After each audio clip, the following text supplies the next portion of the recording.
ndagusuje nanone ngo ikaze mukunzi wacu ukomeje kubona natwe mu maguru n'ibiganiro bitandukanye tugenda tubagezaho umunsi ku munsi. Nge nitwa Theophile Byukusenge nk'uko musanzwe mumenyereye. Iyi ni top 6 cyangwa se amakore atandatu yakunzwe ndetse n'ubu ngubu agikunzwe hano mu Rwanda, haba mu myaka ya mbere ndetse n'ubu ngubu agikunzwe. Nge wakigutegure ndetse ugiye kukikugezaho nitwa Theophile nk'uko musanzwe mubizi.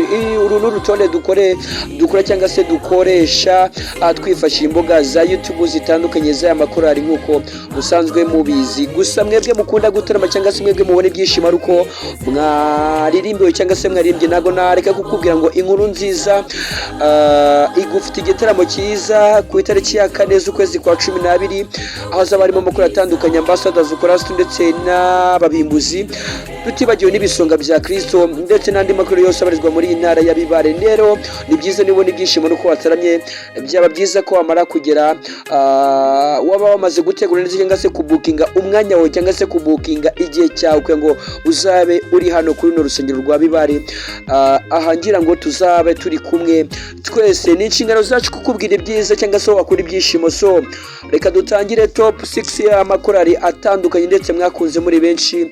Nge nitwa Theophile Byukusenge, ntujye gucikwa bana natwe paka kugeza tugeze ku musozo. Mbese ya mbere ni iyihe, iya nyuma ni iyihe cyangwa se ya gatandatu ni iyihe? Nubwo atari iya nyuma ariko si yaje ku mwanya wa gatandatu, turaza kuhasanga iyihe. Awe mwiza ni w'amahanga yacunguriwe igorogota wabanyiminya. Ku mwanya wa gatandatu tuhasange korari yitwa Rehoboth. Ni imwe muri korari zubatse ubukombe haba mu ndirimbo zigiye zitandukanye, aho wasangaga mu maradiyo, mu mateleviziyo cyangwa se hirya no hino mu gihugu ndetse no ku isi hose bari gukina indirimbo. Ntabwo twakwibagirwa indirimbo yitwa Intimba ku musaraba, Habwa ikuzo, Getsemani, Mwami ndagukeneye ndetse n'abakundwa, nari mu mwijima, mfata ukuboko, imibiri turi hafi, tuzahimbaza uru w'igitangaza, Imana ni byose, izina riryoshye, uri mwiza.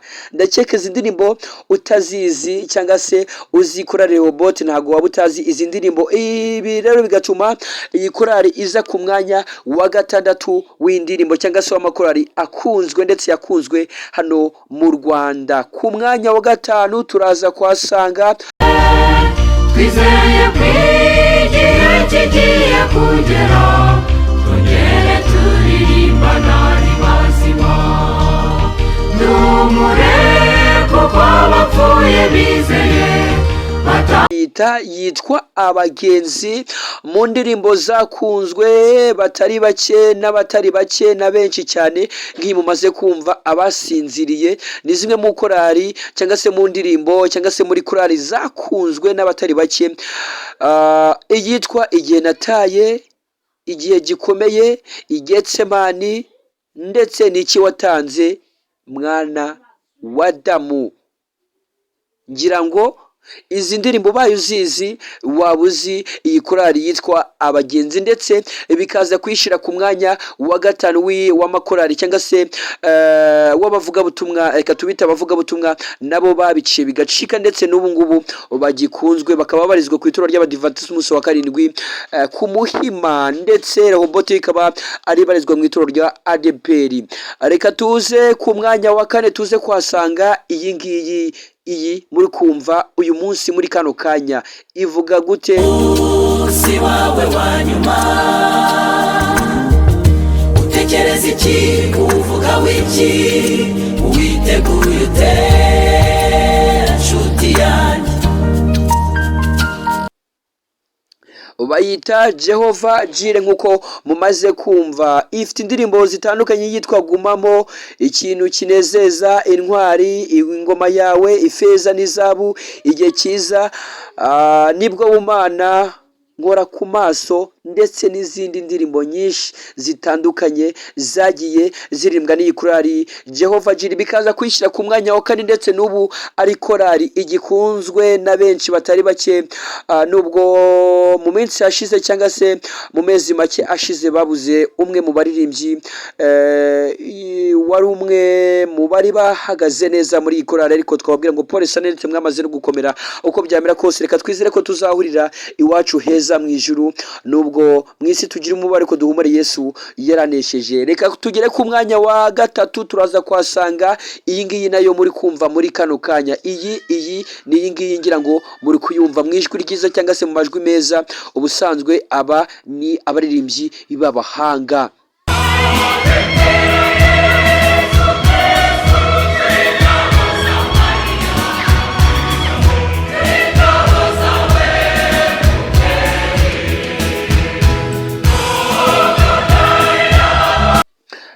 Yitwa Chorale de Kigali ku mwanya wa gatatu, mu ndirimbo nziza cyane, mu majwi meza cyane, mubazi cyangwa se bamenyekanye mu ndirimbo zigiye zitandukanye.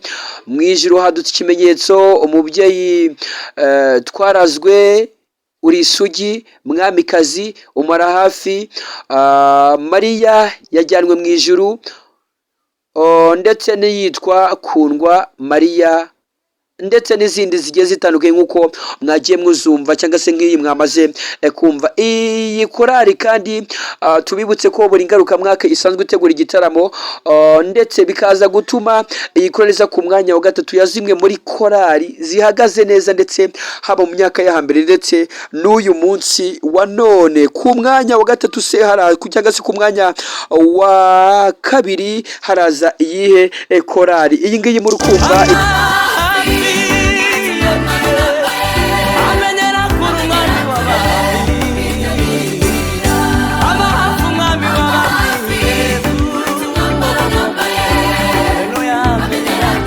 Healing Worship Team, cyangwa se ukaba wayita itsinda ryo kuramya, ariko yitwa korali nk'uko mwamaze kuyumva cyangwa se mwamaze kubibona mu kiganiro cyacu. Yitwa Healing Worship Team, akaba ari korali cyangwa se akaba ari itsinda ryo kuramya ryakunzwe cyane n'abatari bake, ndetse n'ubu ngubu rigikunzwe mu ndirimbo zigera kuri 34 zose, haba ibiriho ubu, haba amba hafi, haba ijwi ryanjye, haba tume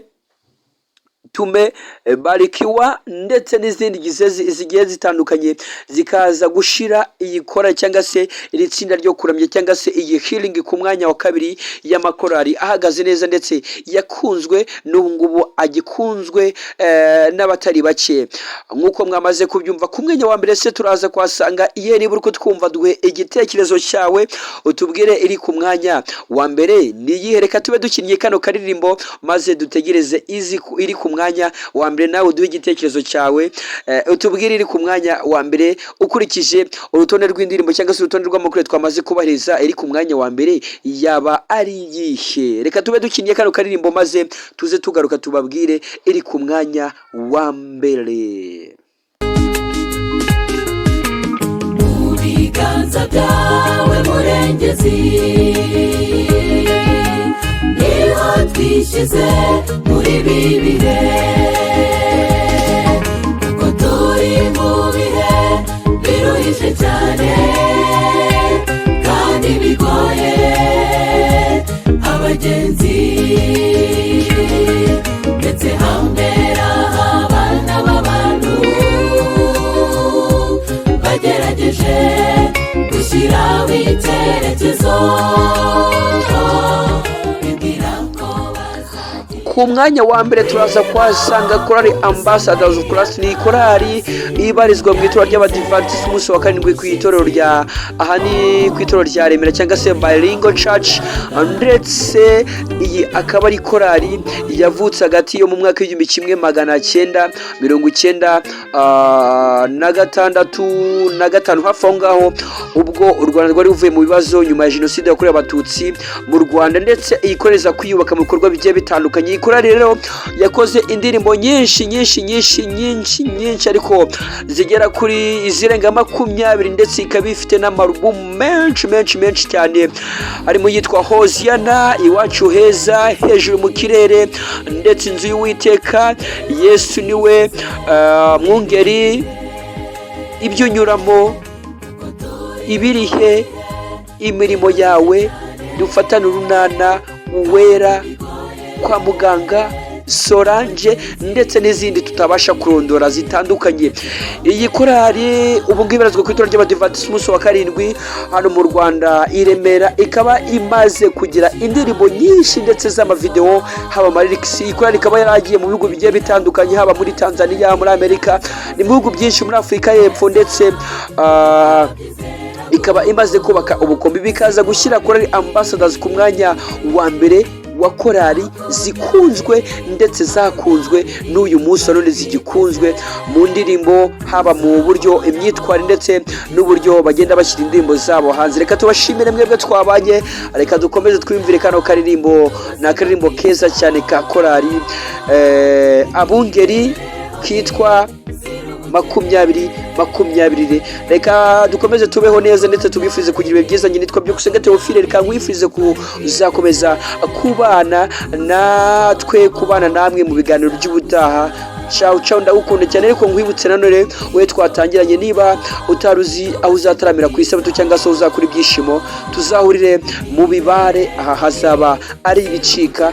Korali Ambassadors, korali Ababimbuzi ndetse nandi na korali izaba yateguye iki gitaramo, korali yitwa Inkuru Nziza, tutibagiwe n'ibisonga bya Kristo. Tuzabane. Ciao ndabakunda cyane.